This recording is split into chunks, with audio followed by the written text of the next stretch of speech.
சந்திரன்னா ஒவ்வொருடைய மனிதனாக பிறந்த அனைவருடைய உருவத்திலேயும் மனம் என்ற ஒரு விஷயம் உண்டு. இந்த மனசில் நீங்கள் என்ன விதை விதைக்கிறீங்களோ அந்த விதை தான் உங்கள் வாய் வழி மூலியமாகவும் உங்களுடைய அறிவு சிந்தனை மூலியமாகவும் மரமாக முளைக்கும். விதை விதிச்சுட்டு நீங்கள் அதை முளைக்காமல் போகாது. அது மரமாக இருந்தாலும் சரி, விதையாக இருந்தாலும் சரி, நீங்கள் எண்ணுகின்ற எண்ணங்களாக இருந்தாலும் சரி, எண்ணுகின்ற எண்ணம் தூய்மை அடைந்து அதில் சித்தாந்தங்களையும் தெய்வ கடாட்சங்களையும் நீங்கள் விதைத்தீர்கள் என்றால் நிச்சயம் உங்களுடைய ஆத்ம பலம் என்பது அதிகரித்து தெய்வ சக்தியோடு நீங்கள் திகழ்கின்றீர்கள்.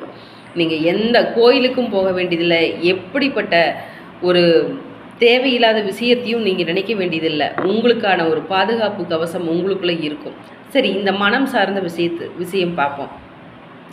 இந்த 12 ராசிகளுக்குள்ள கடக ராசிக்கு மட்டும்தான் மனசு இல்லை. மனிதனாக பிறந்த எல்லாத்துக்குமே மனசு இருக்குதுன்னு நம்ம பார்த்துருக்கோம்.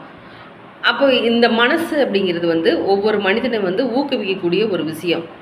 மனசு ஒரு பல வகையில் ஒவ்வொரு ராசிக்கும் ஒவ்வொரு லக்னத்திற்கும் பல வகையில் ஏதாவது ஒரு போராட்டங்கள், குழப்பங்கள், ஏதாவது ஒரு பிரச்சனைகள் இருந்துக்கிட்டே இருக்கும். அப்படிப்பட்ட இந்த மனதை தன்னுள் கட்டுப்படுத்தி தனக்கு சாதகமாக, இந்த உருவத்திற்கு சாதகமாக வழி செஞ்சு கொடுக்கறது தான் இந்த பஞ்சபக்ஷியுடைய முக்கிய விஷயம்.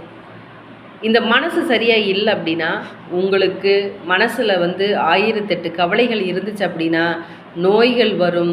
உங்களுக்கு உடல் சோர்வடையும். உடல் சோர்வடைந்த பின் ஹார்மோன் பிரச்சனை வரும். பலவித நோய்களுக்கு ஆளாக வேண்டியது வரும். இந்த மனதோடு தேவையில்லாத கவலைகளை நீங்கள் பட்டுட்டு இருந்தீங்கன்னா ஸ்ட்ரோக் வரும். சரி, இந்த ஸ்ட்ரோக் சம்பந்தமான விஷயமெல்லாம் இந்த பஞ்சபக்ஷியில் 100க்கு 200% குணமடைத்து பார்க்க முடியும்.